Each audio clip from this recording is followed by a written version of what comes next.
খুব সহজভাবে আজকে একটা অন্যরকম ডিমের কারির রেসিপি শেয়ার করছি।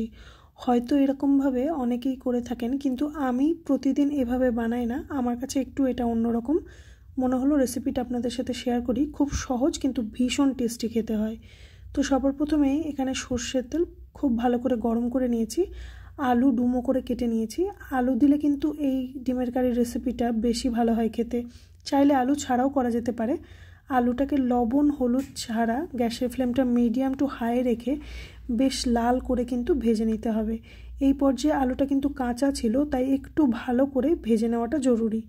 এই তেলের মধ্যে কোনো রকম লবণ হলুদ ছাড়াই আমি ডিমগুলোকে ভেজে তুলে নেব। আমি এখানে 4টে ডিম সেদ্ধ করে নিয়েছি। আপনারা আপনাদের প্রয়োজন অনুযায়ী ডিমটাকে নিতে পারেন। আর একটু ভেতর থেকে কাট মার্ক লাগিয়ে নিয়েছি, তাতে করে ডিমের ভেতরে মশলাটা যাবে। এবারে বাকি তেলের মধ্যে দিয়ে দেবো মেথি 1/4 টিস্পুন, আর দিয়ে দিচ্ছি একটু জিরে। মেথি খুব বেশি দিলে তেতো হয়ে যাবে। একটা শুকনো লঙ্কা ফোড়ন দিয়ে দিচ্ছি। ফোড়নটা কিন্তু মাস্ট দিলে কিন্তু তবেই এটার অন্যরকম টেস্ট পাওয়া যাবে। এবারে মিক্সিং জারের মধ্যে একটা মশলা পেস্ট বানাবো। তার জন্য একটা বড় সাইজের পেঁয়াজ, বেশ কয়েক কোয়া রসুন আর স্বাদ মতো কাঁচা লঙ্কা দিয়ে একটা স্মুথ পেস্ট বানিয়ে নেব। আমি জল ছাড়াই পেস্টটাকে তৈরি করে নিয়েছি। সর্ষের তেলে ফোড়নটা দেওয়ার পর একটু ভাজা হয়ে গেলে আমি তৈরি করে রাখা পেস্টটাকে দিয়ে খুব ভালো করে কষিয়ে নেব। তো এই পর্যায়ে দেখুন মশলাটাকে কিন্তু খুব ভালো মতো কষাতে হবে, তবেই কিন্তু এই রেসিপির টেস্টটা খুলবে। এবার এখানে বেসিক কিছু গুঁড়ো মশলা দিচ্ছি, স্বাদ মতো লবণ, একটু চিনিটা অপশনাল, আর দিয়ে দিচ্ছি ধনে গুঁড়ো 1 চা চামচ, কাশ্মীরি লঙ্কার গুঁড়ো, একটু হলুদ গুঁড়ো। চাইলে শুকনো লঙ্কার গুঁড়োটা দিতে পারেন, তবে জিরে গুঁড়ো ব্যবহার করবেন না। সামান্য জল দিয়ে মশলাটাকে একটু কষিয়ে নেব 2 থেকে 3 মিনিট। তারপর আলুটা যেহেতু কাঁচা ছিল এই অবস্থায় অ্যাড করে দেবো, তাতে করে একটু সেদ্ধও হয়ে যাবে। আলু মশলা খুব ভালো মতো মিডিয়াম টু হাই ফ্লেমে একটু কষিয়ে নিতে হবে তেল ছাড়া অবধি। তো এখানে আমি অল্প জল দিয়ে আবারও কষিয়ে নিয়েছি।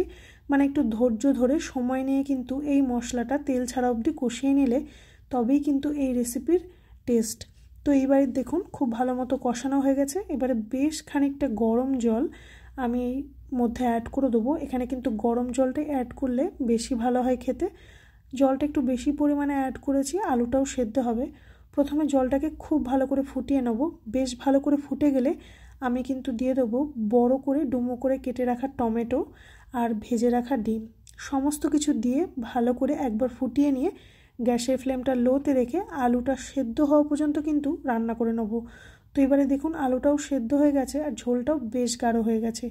ওপর থেকে ধনেপাতা কুচি আর সামান্য একটু গরম মশলা দিয়ে আবারও খুব ভালো করে নেড়েচেড়ে নামিয়ে নিলে কিন্তু ডিম আলুর কারিটা রেডি হয়ে যাবে। ভীষণ টেস্টি হয় খেতে।